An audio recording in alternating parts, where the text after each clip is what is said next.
مقدمہ الکتاب جو ہے وہ شروع تھا اور اس کے اندر ٹوٹل 2 بحثیں تھیں، ما یتعلق بالمصنف اور ما یتعلق بالمصنف۔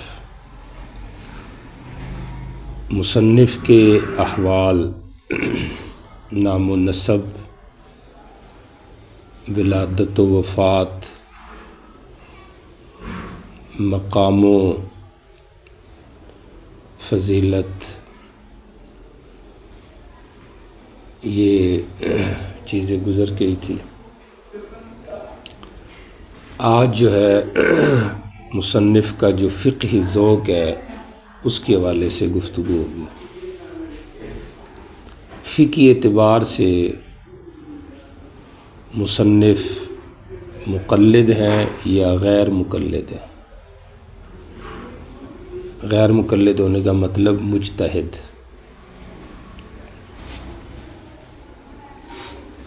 حضرت شاہ ولی اللہ رحمہ اللہ نے الانصاف فی بیان اسباب الاختلاف میں یہ لکھا ہے کہ اما الترمذی و ابو داود فہما مجتہدان منتسبان الی احمد و اسحاق، کہ امام ابو داود اور امام ترمذی جو ہے یہ اصولاً مقلد ہیں اور فروعاً مجتہد ہیں، یعنی مجتہد مطلق نہیں ہے بلکہ مجتہد منتسب ہے، اصولاً کسی امام کے مقلد ہوں اور فروعاً خود مجتہد ہوں۔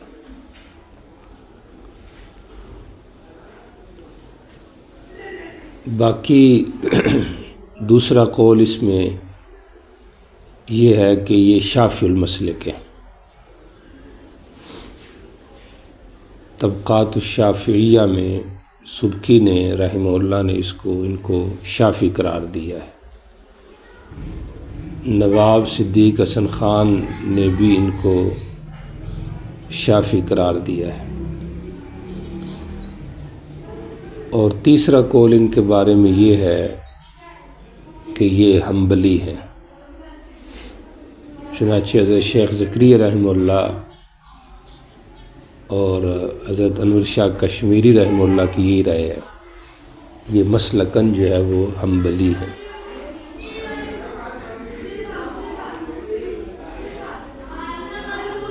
حضرت شیخ زکریا رحمہ اللہ کی تو رائے یہ ہے کہ یہ پکے حنبلی ہے، کیونکہ انہوں نے ابواب کے قیام میں اکثر مذہب حنابلہ کی رعایت کی ہے۔ چنانچہ باب قائم کیا باب البول قائمن، بول قائمن کا، اور بول قائمن جو ہے یہ مذہب کس کا ہے؟ امام احمد بن حنبل رحمہ اللہ کا۔ باب الامام یصلی من قعود، باب قائم کیا ہے امام بیٹھ کے نماز پڑھائے، اور اس میں آپ کے مرض کے واقعے کو بیان کیا کہ لوگ بھی پیچھے سے کیا ہوں، بیٹھے ہوئے ہوں، اور جمہور کی جو دلیل ہے مرض الوفات کا واقعہ اس کو انہوں نے نہیں ذکر کیا۔ وضو بفضل طہور المرأہ کے سلسلے میں انہوں نے حنابلہ کی رعایت کی کہ جو جواز کی روایت تھی اس کو مقدم کیا اور منع کی جو روایت ہے اس کو مؤخر کیا۔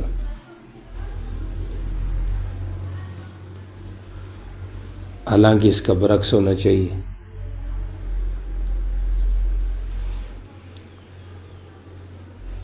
وضو من لحوم الابل جو ہے غالباً اس کا بھی ذکر کیا۔ تو یہ ابواب بتاتے ہیں کہ وہ پکے حنبلی ہیں۔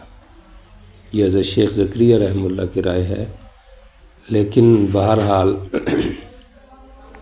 آگے آئے گا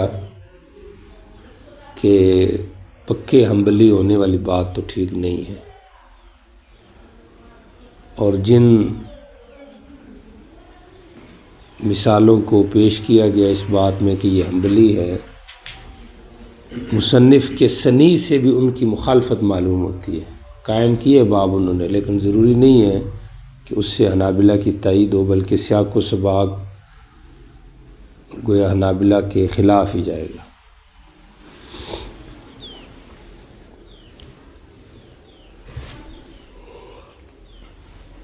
تو یہ تو امام ابو داؤد رحمہ اللہ کا جو فقہی مسلک اور ذوق اور اس کے حوالے سے جو علماء کی آراء تھی وہ آپ کے سامنے آ گئی۔ فائدہ یہ بھی ذہن میں رکھیں کہ کسی بھی محدث کے مقلد ہونے کا معنی یہ نہیں ہے کہ وہ ہم جیسے مقلد ہیں، یا کسی کے شافعی یا حنبلی ہونے کا معنی یہ ہے کہ وہ مکمل شافعی ہیں، بلکہ اس کا مطلب یہ ہوتا ہے کہ ان کی دلائل اور سنی کا جو رجحان ہے، اگر وہ شافعی کی طرف ہے تو وہ کہہ دیتے ہیں یہ شافعی ہے۔ سمجھ آ رہی؟ ورنہ اکثر ائمہ جو ہیں، ائمہ محدثین، اکثر ائمہ محدثین جو ہیں وہ فروع کے اندر مجتہد ہی ہیں۔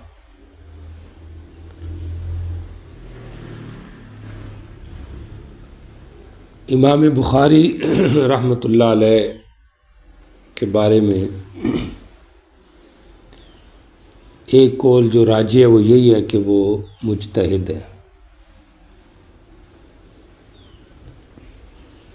سمجھ آ رہی؟ یہ تو امام ابو داؤد کے حوالے سے آراء تھی نا۔ اب باقی جو محدثین ہیں ارباب صحاح، ان کے حوالے سے بھی رائے آپ سن لیں۔ امام بخاری رحمہ اللہ مجتہد ہیں۔ دوسرا قول ان کے بارے میں یہ ہے، جیسے طبقات الشافعی وغیرہ میں ہے، کہ وہ شافعی ہیں۔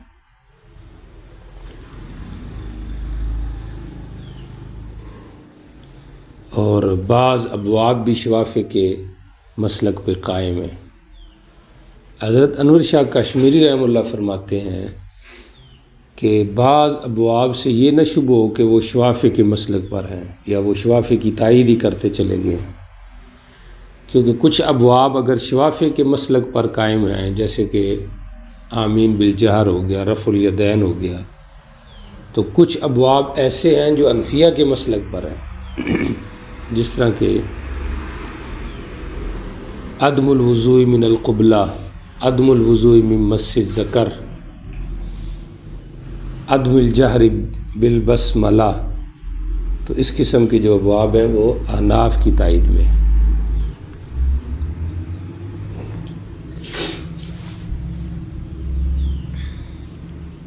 امام مسلم،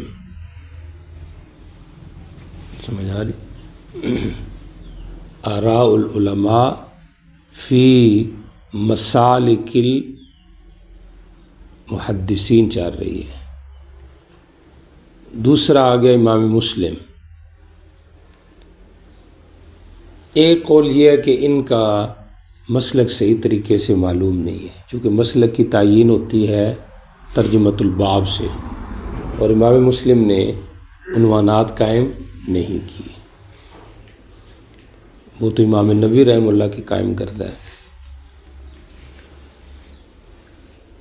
اور دوسرا قول اس کے اندر یہ ہے کہ یہ حنبلی ہیں، بلکہ مالکی ہیں۔ کیا ہے؟ مالکی۔ چنانچہ ما تمس الی الحاجہ میں یہ ذکر کیا ہے حضرت نعمانی رحمہ اللہ نے کہ بہت سارے مالکیہ اپنی سند مسلسل امام مسلم تک پہنچاتے ہیں، تو اس لحاظ سے یہ پتہ چلتا ہے کہ وہ کیا ہیں؟ مالکی۔ تو اس حوالے سے سکوت بھی ہے، مالکی ہونے کا قول بھی ہے، اور شافعی ہونے کا قول بھی ہے۔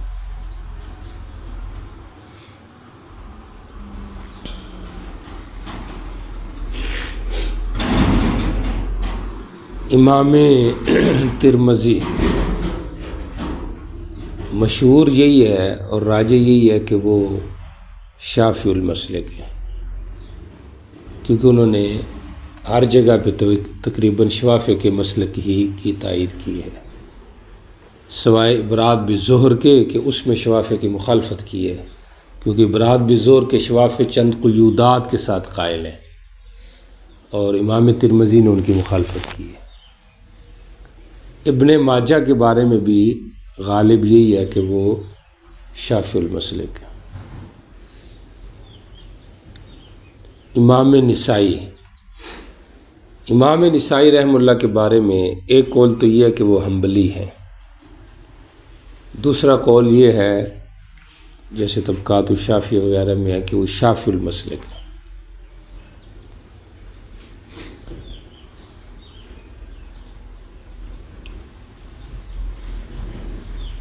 تو ارباب صحاح کے متعلق جو علماء کی آراء تھی وہ آپ کے سامنے ذکر کرتی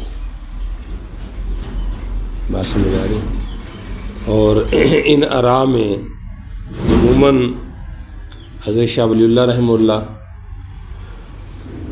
ایسے ہی نواب صدیق حسن خان بستان المحدثین شاہ عبد العزیز رحمۃ اللہ علیہ، حضرت انور شاہ کشمیری رحمہ اللہ، طبقات الشافعیہ علامہ سبکی، طبقات الفقہاء ابو اسحاق شیرازی، یہ جو علماء ہیں ان کی آراء کو سامنے رکھ کر یہ ذکر کیا گیا ہے۔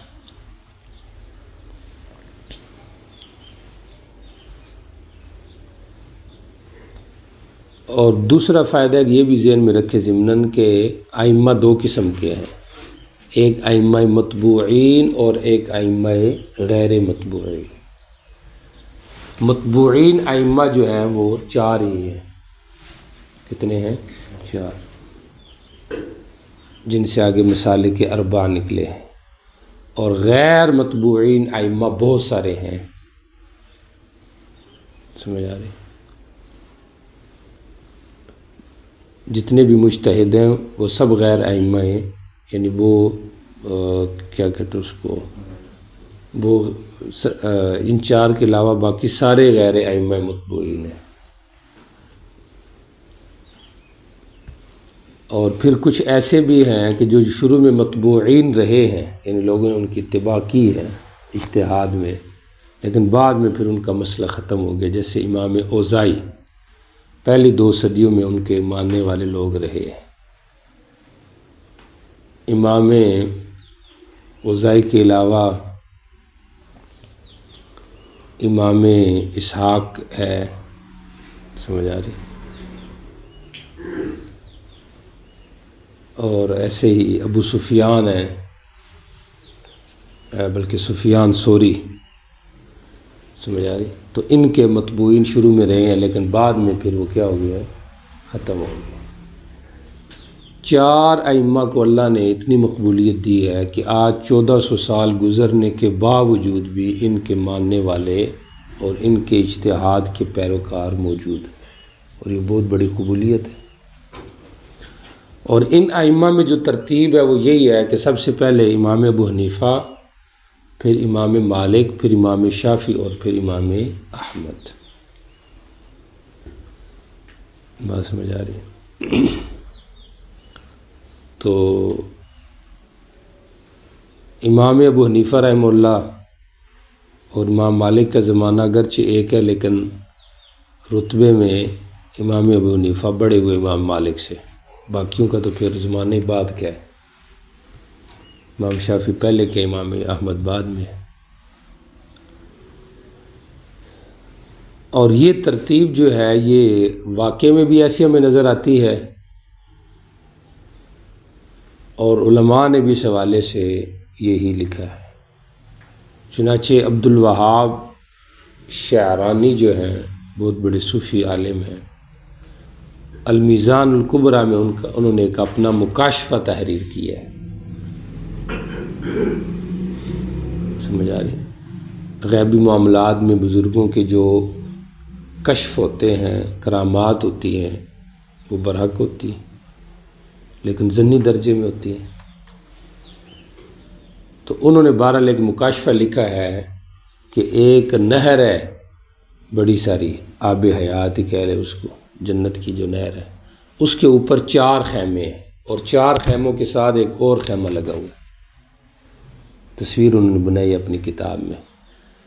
تو سب سے پہلے خیمہ ہے امام ابو حنیفہ رحمہ اللہ کا، پھر ہے امام مالک، پھر امام شافعی، پھر امام احمد، اور ان 4 خیموں کے ساتھ نبی پاک صلی اللہ علیہ وسلم کا خیمہ لگا ہوا۔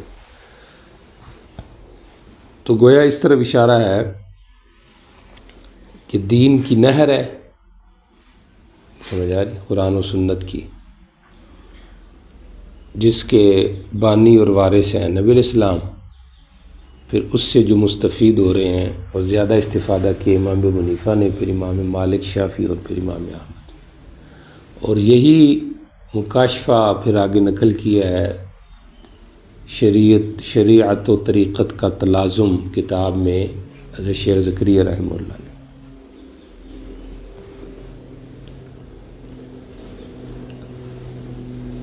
تو یہ قبولیت ہوتی ہے من جانب اللہ،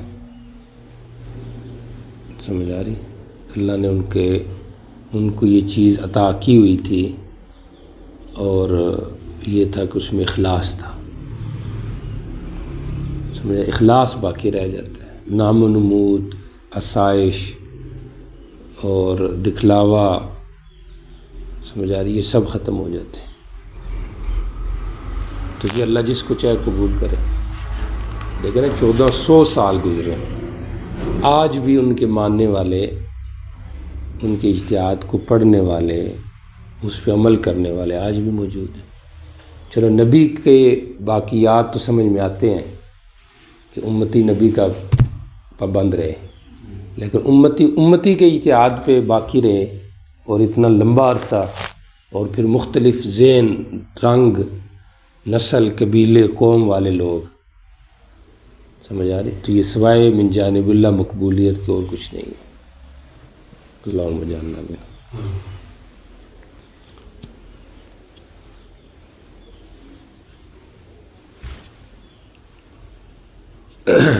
اچھا، یہ تو تھا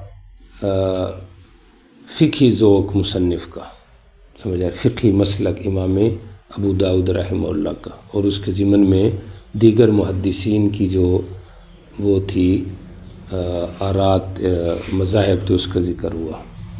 تعداد احادیث ابی داؤد، ابو داؤد شریف میں ٹوٹل کتنی احادیث ہیں؟ تو اس میں 4800 حدیثیں، کتنی ہیں؟ 4800 احادیث ہیں، اور 4000 احادیث 800 کے اندر احادیث مرفوعہ بھی ہیں، موقوفہ بھی ہیں، سمجھ آ رہی، مقطوعہ بھی ہیں، اس قسم کی ساری ملا کر 4800 ہیں۔ اور ان 4800 میں سے مصنف نے بطور خلاصے کے 4 حدیثیں رکھی ہیں، سمجھ آ رہی۔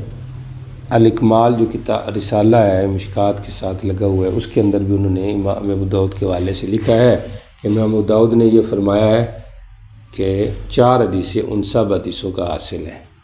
پہلی حدیث انما الاعمال بالنیات، دوسری حدیث من حسن اسلام المرء ترک ما لا یعنی، تیسری حدیث لا یؤمن احدکم حتی یحب لاخیہ ما یحب لنفسہ، اور چوتھی حدیث جو ہے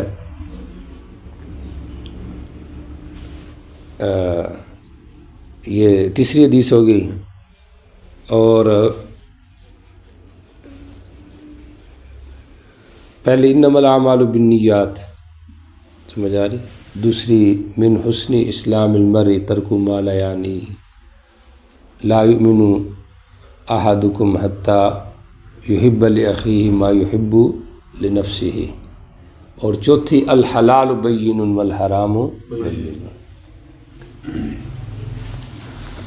حضرت شاہ عبد العزیز رحمہ اللہ نے اس کی وضاحت اس طرح فرمائی ہے کہ چونکہ تصحیح نیت ضروری ہے، اس لیے انما الاعمال بالنیات.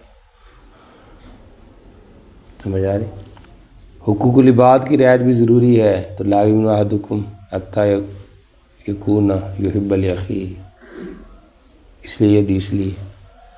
لغویات سے بچنا ضروری ہے، اس لیے من حسن اسلام المرء ہے. اور مشتبہات سے بھی بندہ بچے. تو پوری احادیث کا حاصل 4 حدیثیں ہیں.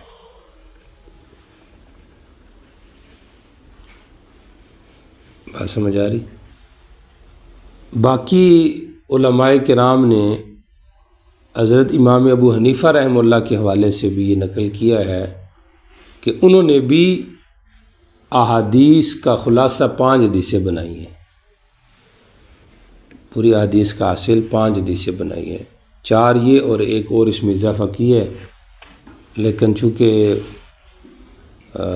5ویں حدیث جو امام ابو حنیفہ رحمہ اللہ نے ذکر کی ہے وہ اسی کے اندر آ جاتی ہے، حتی یرضی لاخیہ ما یحب لنفسہ کے اندر. تو اس لیے گویا کہ 4 حدیثیں بن گئی. تو کتنی حدیثیں ہیں؟ ٹوٹل احادیث ابو داؤد شریف کی 4800، اور ان کا حاصل جو انہوں نے نقل کیا ہے وہ 4 حدیث. انما الاعمال بالنیت ٹھیک ہونی چاہیے، من حسن، لغویات سے بچنا چاہیے.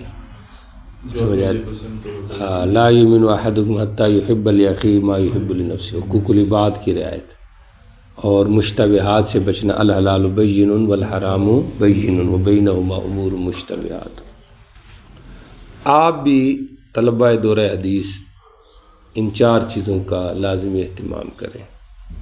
سب سے پہلی چیز تصحیح نیت کر لیں، نیت ٹھیک ہونی چاہیے. تصوف کی ابتدا بھی آپ کو بتایا کس سے ہے؟ تصحیح نیت سے، اور انتہا کس پہ ہے؟ ان تعبد اللہ کانک تراہ، انسان اللہ کی مرضی کے مطابق زندگی گزارے. آپ کس لیے پڑھ رہے ہیں؟ پہلے نیت ٹھیک کریں. اور تصحیح نیت کا مدار کی اہمیت اتنی ہے کہ اس کے ذریعے مباحات بھی عبادت بن جاتی ہے.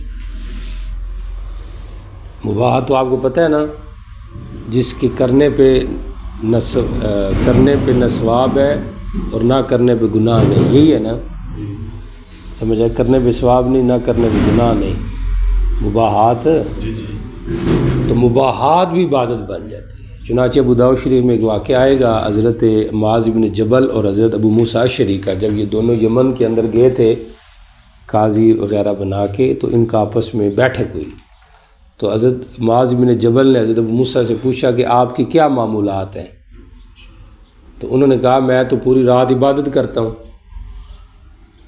دن میں روزے رکھتا ہوں، رات کو عبادت کرتا ہوں. تو حضرت معاذ بن جبل نے کہا اما انا، سمجھ آ رہی؟ فانام، اما انا فارجو فی نومی کما ارجو فی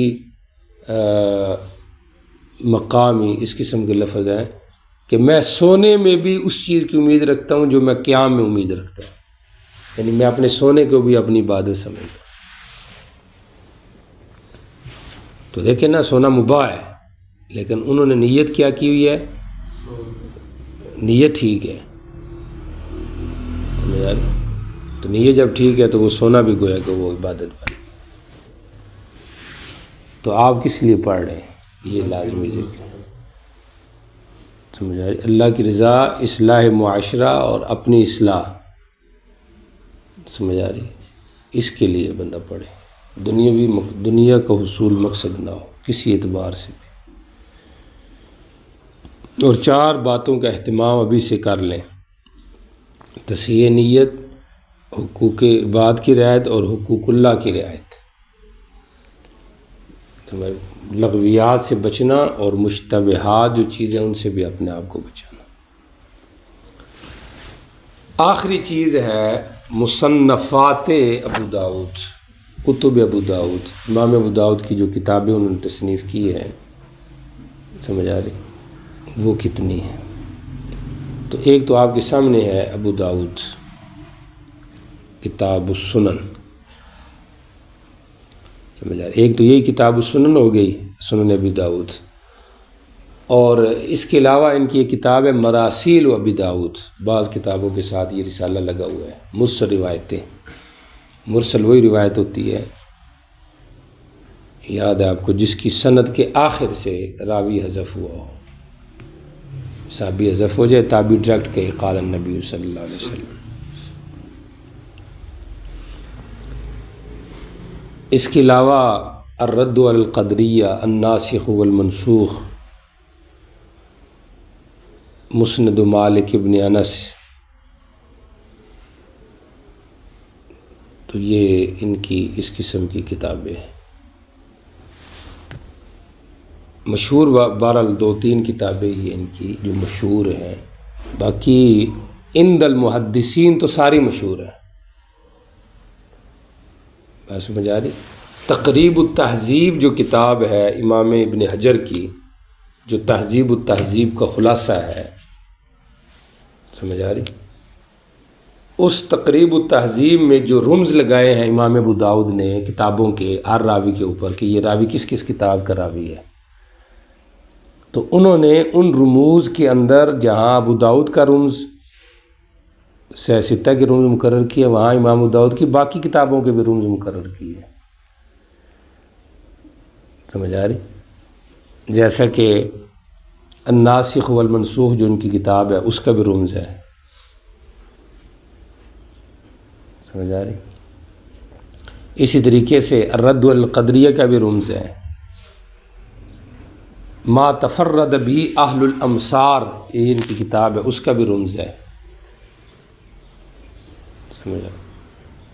تو یہ جو رموز ہیں یہ بتاتے ہیں کہ محدثین کے ہاں مصنف کی جو کتابیں ہیں ان کے ساتھ ان کو اعتناء تام ہے، ان کی بڑی اہمیت ہے۔ تو یہاں پر آ کے مقدمۃ الکتاب کا جو پہلا حصہ تھا ما یتعلق بالمصنف، اس کا تذکرہ ہو چکا ہے، کل کتاب کے حوالے سے انشاءاللہ تعارف آئے گا۔ تو کتنی چیزیں پڑھی ہم نے مصنف کے حوالے سے؟ پہلے تو ہم نے مقدمۃ العلم پڑھا ہے، پھر مقدمۃ الکتاب میں ما یتعلق بالمصنف، نام و نسب، ولادت و وفات، اور اس کے علاوہ مصنف کا مقام، سمجھ آ رہی؟ مقام ان رہائش، سکونت، اور پھر مقام مرتبہ، سمجھ آ رہی؟ یہ پڑھا ہے۔ اور اس کے علاوہ مصنف کے جو اسفار ہیں، اساتذہ مصنف کے شیوخ، اور اس کے علاوہ مصنف کا جو مذہب ہے، مصنف کی جو کتب ہے، سمجھ آ رہی؟ تو یہ ساری باتیں جو ہیں ہم نے انشاءاللہ پڑھی، ہو جائے گا۔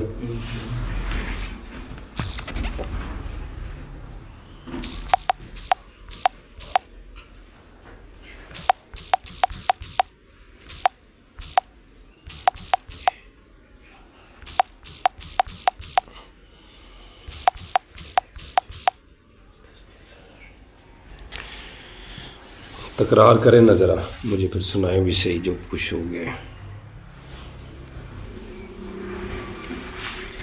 جلدی کرے دہرائے۔